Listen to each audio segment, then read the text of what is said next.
Bonjour, bienvenue sur le blog Utips Mac. On va voir aujourd'hui, toujours dans le cadre des nouveautés d'OS 10 El Capitan, la version 10.11 d'OS 10, on va voir quelles sont les nouveautés introduites dans l'application Photo. Juste avant de commencer, si vous ne l'avez pas fait, vous pouvez télécharger mon guide du Mac en cliquant sur le lien qui apparaît au milieu de l'écran, c'est gratuit et je pense que ça vous aidera beaucoup.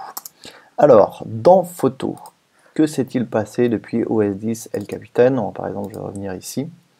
Voilà, je rentre dans un album et on peut maintenant sélectionner plusieurs photos. J'appuie sur commande I et vous voyez ici que je peux renommer toutes mes photos en même temps. Donc, je vais marquer ours brun par exemple. Hop, voilà, et vous voyez que toutes les photos se renomment en même temps. Je pourrais rajouter des mots-clés, je pourrais changer. Voilà, par exemple, je cherche Montréal, hop, et je vais géolocaliser ces photos à Montréal. D'accord? Bon, ce qui n'est pas du tout la vérité, mais c'est pas grave. Comme ça, vous voyez comment on géolocalise plusieurs photos en même temps.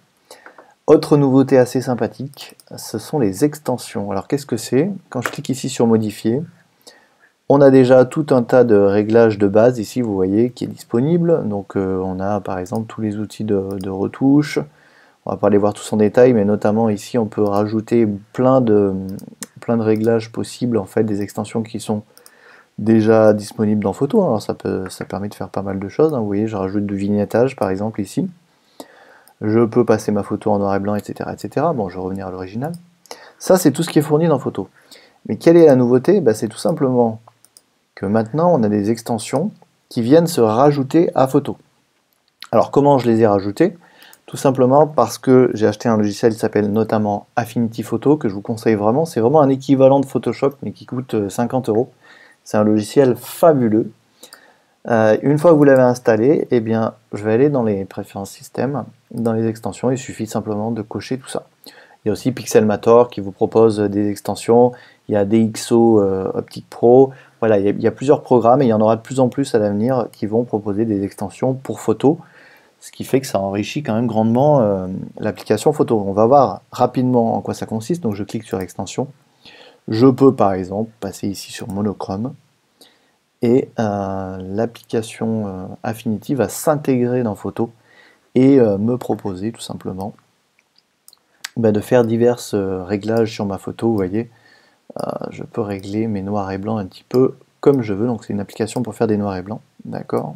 On va prendre une deuxième extension, donc par exemple Affinity Develop.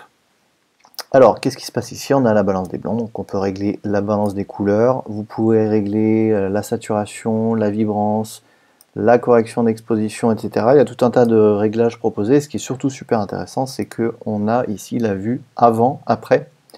Donc vous voyez les réglages que vous avez fait par rapport à votre photo originale.